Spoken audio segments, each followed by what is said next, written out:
Il-Prim Ministru Robert Abela inawgura l-ewwel pixxina fuq ġewwa ta' daqs Olimpiku f'pajjiżna biswiet il-kumpless sportiv tal-Kottonera it-tlieta filgħaxija kif imwiegħed fil-manifest elettorali Malta flimkien. F'diskors tal-okkażjoni u ddeskriva dan il-proġett bħala xhieda ta' gvern li jrid kontinwament jinvesti fil-ġid komuni. B'din ir-raġuni għal xiex irid ikompli jinħoloq il-ġid biex imbagħad ikun jistgħu jsiru investimenti fi proġetti ta' livell għoli bħal dawn li se jkunu mifruxin mal-pajjiż kollu. Din il-pixxina li saret b'investiment ta' 14 miljun euro se tkompli tagħti kontribut qawwi biex jintilaħqu l-aqwa livelli fl-isport. Dr. Abela tenna li l-fatt li dan l-investiment sportiv uniku qiegħed fin-nofsinhar ta' Malta u wkoll xhieda ta' kif f'Malta aktar ġusta jintilaħaq il-pajjiż kollu.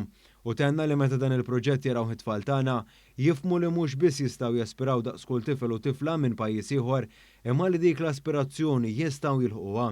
Dan rajnieh fil-prattika fil-logħob tal-pajjiżi żgħar tal-Ewropa li organizza f'pajjiżna fl-aħħar xhur fejn dakinhar il-Prim Ministru qal li l-investiment li sar ma kienx limitat għal dakinhar biss u lanqas għal bini biss iżda ġew investiti miljuni oħrajn fl-iżvilupp tal-atleti infushom, inkluż bl-allokazzjoni ta' 5 miljun euro mill-Fond Soċjali għall-Iżvilupp Nazzjonali għat-taħriġ u tħejja tal-atleti.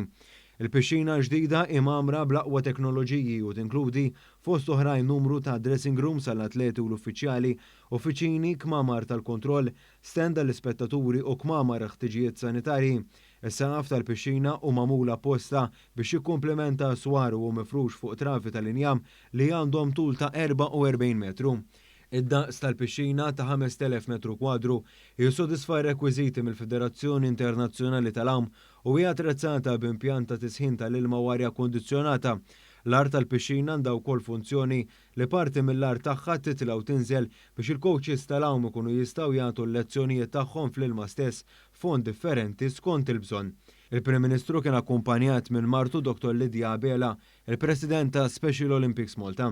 Fl-inaugurazzjoni tkellmu wkoll il-Ministru għall-Edukazzjoni l-Isport, iż-żgħażagħ, ir-Riċerka u l-Innovazzjoni Clifton Grima u l-Kap Eżekuttiv ta' Sport Malta Marku Tajjar. Tkellem ukoll iż-żagħżugħ Jayden Kassar, plejer tat-tim nazzjonali tal-water polo ta' taħt 17-il sena li qal li l-atleti Maltin uħossuhom fortunati li issa għandhom pixxina li fost l-aqwa fil-Mediterran.